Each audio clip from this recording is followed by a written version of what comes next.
Jake Paul fight. What is your reaction when you see that? I don't really know where to go with this subject because if I say something, I'm going to get backlash. Gervonta Davis just posted that he would beat the brakes off of you if you guys fight. Yeah, I mean, I'll be down. Let's run it. Like, I'll be super, super down. Jake Paul, someone you'd want to take on at one point? Yeah, tell him this is my call out. Jake Paul, what up? Floyd Mayweather has finally addressed the much-hyped potential clash between Jake Paul and Gervonta "Tank" Davison as expected. He didn't hold back. In classic Mayweather fashion, the undefeated boxing legend gave a sharp and calculated response that downplayed the circus surrounding Jake Paul while simultaneously reaffirming Tank Davis as one of the most dangerous fighters in the sport today. Chapter 1's done tonight. Now we're moving into Chapter 2, and I'm just getting warmed up in this sport. But people hold the Tommy Fury thing against me, but what now? I just beat a former world champion, and I'm coming to avenge that loss as well with Tommy. Live, only on DAZN, June 28th. Jake Paul versus Chavez Jr. Buy now at DAZN.com/boxing. With his signature confidence, Floyd made it clear that although Jake Paul has succeeded in turning internet fame into a profitable boxing career, stepping into the ring with a dangerous fighter like Gervonta Davis is an entirely different matter. Mayweather suggested Paul may be biting off more than he can chew against someone who's a true killer in the ring. Something I'm going to get backlash because, Okay. you know, no matter what I say, it's not. Okay. So you can't It's say not right. But well, basically, when you're watching boxing for free, you can have millions and millions and millions, hundreds of millions of views. Yeah. But when you're watching Floyd Mayweather, you have to pay. It's real. So, I mean, I do pay-per-view. I did pay-per-view numbers. Mayweather has long been critical of Jake Paul's boxing career. It's often voicing his skepticism about Paul's ability to compete against real professional fighters. In multiple interviews, Floyd has argued that Paul has never faced a legitimate boxer and that once he does, the result will not go in his favor. While Paul has beaten XMA fighters and celebrities, Mayweather insists that going toe-to-toe with an elite boxer would be a completely different and far more dangerous challenge. He told me before his goal is to fight Canelo, so that's, you know, where his mindset's at. It get fucked up by Canelo. Oh, I'm sorry. It's TMT. Yeah, you can curse. You can curse. You can curse. I apologize, but No apologize about it. There's no way he get demolished. Boxing insiders wasted no time weighing in the moment Jake Paul's name was linked to Gervonta Davis. The reactions from within the sport were swift and varied, ranging from outrage over the fight's potential impact on boxing's credibility to acknowledgement of the financial boost such a crossover could bring. From elite fighters to veteran commentators, opinions were split between concern for boxing's future and understanding of the tension and cash the spectacle would generate. If you do fight, what weight would it be at? 195. It would be an exhibition. Okay, so it was going to be an exhibition, not sanctioned, but no restrictions. You can knock each other out and shit like that. It was going to be at a catch weight of 195 pounds, 10 rounds, 3 minutes. I've been trying to figure this out. Why was I a Tank hater for wanting to see Tank go up 5 pounds to get some smoke with like Teofimo Lopez or something? I just wanted to see him go up 5 pounds and fight Teofimo Lopez. And all of you are saying, you want Tank hurt, Showbiz.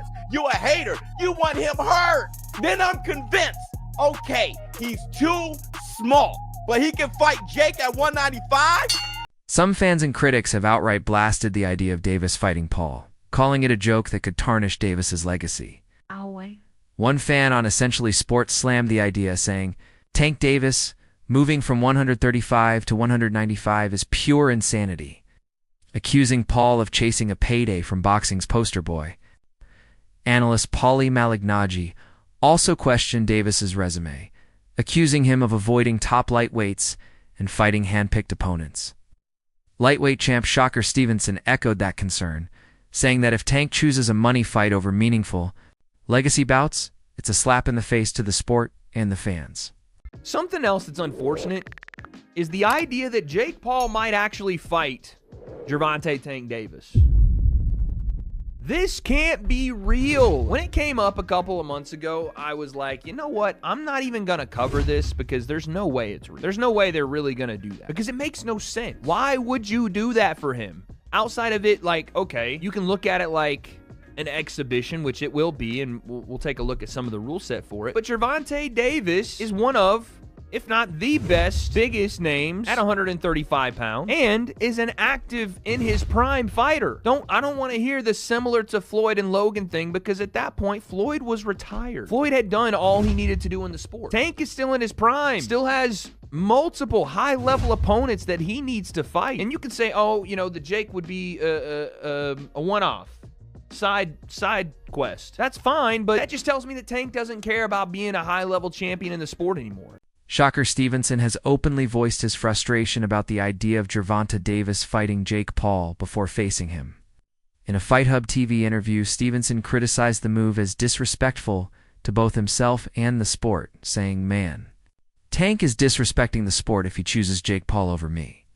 He argued that such a decision would undermine a potential unification fight and deny fans the real test of who's the best at lightweight. For Shocker, Davis calling himself the best means nothing if he doesn't prove it in the ring against real contenders, not internet personalities. Didn't say you got your eye on Tank. What do you think about the rumors of Tank and Jake fight? Man, Tank disrespectful to the sport if he choose that over fighting with me. I'm the best fighter in the sport. I've been telling him that. He called cap on it. So if you gonna call cap and say I'm not who I say I am, come prove it.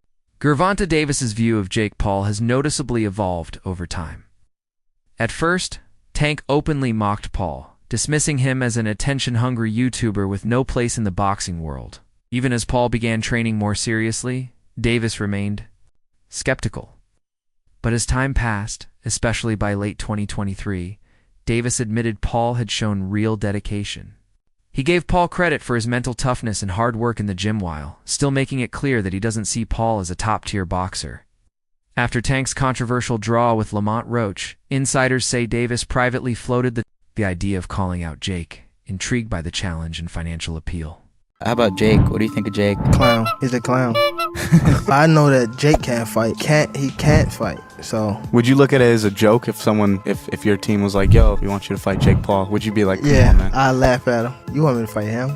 At first, I didn't like how Jake Paul was coming because of how he was making it look. But now that I see that, I feel as though he's still a clown because that's his personality. I'm starting to respect it because he's not doing it like for the hype. He was really like trying to be a boxer. I think that he's decent. Yeah. Like he's good. I mean, he's not good, but he's going that way. Is he better than you thought he'd be? Yeah. Gotta be mentally tough to be in a box. So that's why I don't take that away from some fighters or some people that want to jump into the sport. So just show how tough you are. That's how it should be. Jake Paul's stock rose significantly in the boxing world following his convincing win over Julio Cesar Chavez Jr. The fight, held in Anaheim, not only surprised many but also shattered the venue's all-time gate revenue record outdoing events, headlined by established boxing stars. That victory gave Paul something he hadn't fully earned before, a level of respect from boxing insiders, who now saw him as more than just a sideshow. Canelo Alvarez fought Julio Cesar Chavez Jr. We promoted that fight many years ago. Didn't knock him out, couldn't hurt him.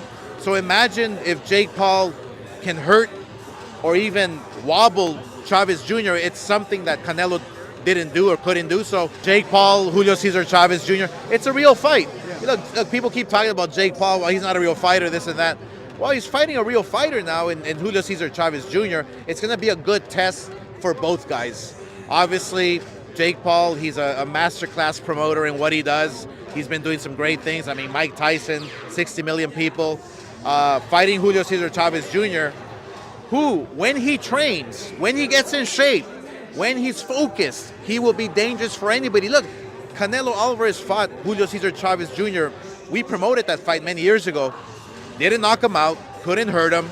So imagine if Jake Paul can hurt or even wobble Chavez Jr. It's something that Canelo didn't do or couldn't do. So there's a lot of stories to come out from this, a lot of great stories for Jake Paul. So I just feel honored and proud that we can team up with MVP Promotions, with Jake Paul, and we can make Zurdo Ramirez with Torticos the mandatory. That's going to be a bloodbath in itself. So we're excited. Jake Paul has since declared that he's entering a new chapter in his boxing career, one focused entirely on fighting real, ranked professional boxers. Beating Andre August, Paul made it clear that he's leaving behind crossover bouts and MMA opponents. In a CNN interview, he boldly stated that he wants to take on the biggest and toughest fighters available, especially ones where he's the underdog. Across his social media and interviews, Paul has been consistent. He's aiming to prove himself as a legitimate boxer with a real legacy. So everybody's been calling you out, Daniel Dubois, Ryan Garcia, all these people. Who's the most enticing to you? Oh no, like, I want to fight them all, to be honest. I just need the time. So I probably will literally fight all of them. So they're all enticing to me. 9-year-old Julio Cesar Chavez Jr. And it's another win for Jake Paul. He was greeted with boos post-fight after winning his 6th straight fight, calling out anyone and everyone requesting multiple title shots in a possible rematch with Tommy Fury. Jake claims he's just getting warmed up. This was just his 13th professional boxing fight. Back here with Brian Campbell, Danny Vitlani.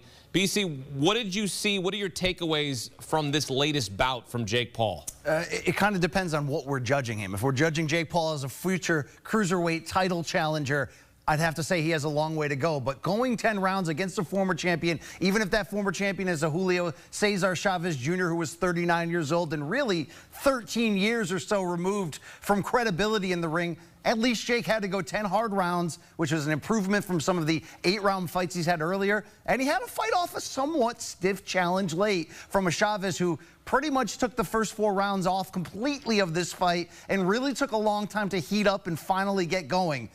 I don't mean to be a hater here, but you do have to judge with some knowledge compared to the rest of boxing. It's one thing to be the best celebrity fighter in the world. It's another thing to legitimately climb the ladder and fight for a cruiserweight world title.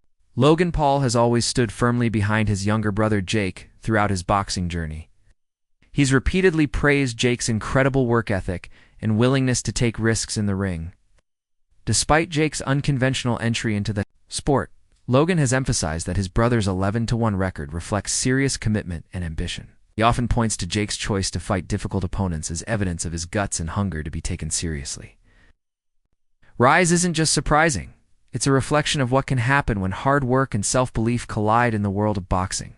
My brother has an 11-1 boxing record. The one came from a guy by the name of Tommy Fury. Yeah, watch that fight. Jake, obviously, super hungry kid, wants to avenge that loss, but Tommy won't take the fight. When I lost to Matt Serra, I was obsessed of revenge. So one of the sport psychologists, he made me take a brick and wrote the name Serra on it. So he made me carry a freaking brick in my training bag. Until the point I couldn't take it anymore. He made me go to the Saint Laurent River and he made me throw the brick. When I did this, it kind of releases me. But my point is that it's awful and it must stink like fucking crazy, but you need to focus on the next task because that could be a big mistake.